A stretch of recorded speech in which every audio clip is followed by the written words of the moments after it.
পলাশির প্রান্তর থেকে 260 বছর পরে হলো নতুন করে এই দেশের মানুষ আবার জাগবে, আবার প্রতিবাদ করবে। যদি মনে করে থাকেন পুলিশের গাড়ি দিয়ে, ভেহিকেল দিয়ে, কানন দিয়ে, র্যাবের গুম খুনের ইতিহাস জমা করে, বিডিআর দিয়ে, সেনাবাহিনী দিয়ে বাংলাদেশের 20 কোটি মানুষের স্বাধীনতার সম্ভাবনা আকাঙ্ক্ষাকে হত্যা করবেন, বোকার স্বর্গে বাস করছেন, বাংলাদেশের মানুষকে চেনেন নাই।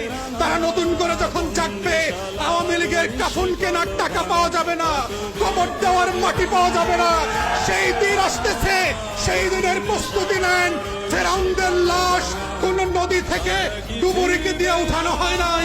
এই ফেরাউনদের লাশও বাংলাদেশের মানুষ ডুবুরি দিয়ে উঠাবে না, কোন হুজুর জানাজা পড়বে না, কোন কবর এই লাশ নেবে না। সেই দিনের অপেক্ষায় বাংলাদেশের 20 কোটি মানুষ।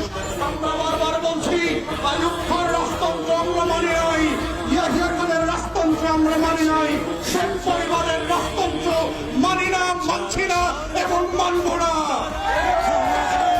ছেলে মেয়েরা যখন ভোটার বিরুদ্ধে পাবলিক বিশ্ববিদ্যালয়গুলোতে আন্দোলন করছে, তখন আজকে মাত্র আমরা দেখলাম বরিশালে, কুমিল্লাতে, চট্টগ্রামে, ইভেন শাহবাগে আজকে পুলিশের সাজোয়া গান দিয়ে আমার দেশের তরুণ তরুণী শিক্ষার্থীদের উপরে গুলিবর্ষণ করা হচ্ছে, লাঠিচার্জ করা হচ্ছে। এটা পাঞ্জাবের আমল না, পাকিস্তানিদের হাতে আমরা বন্দীরা।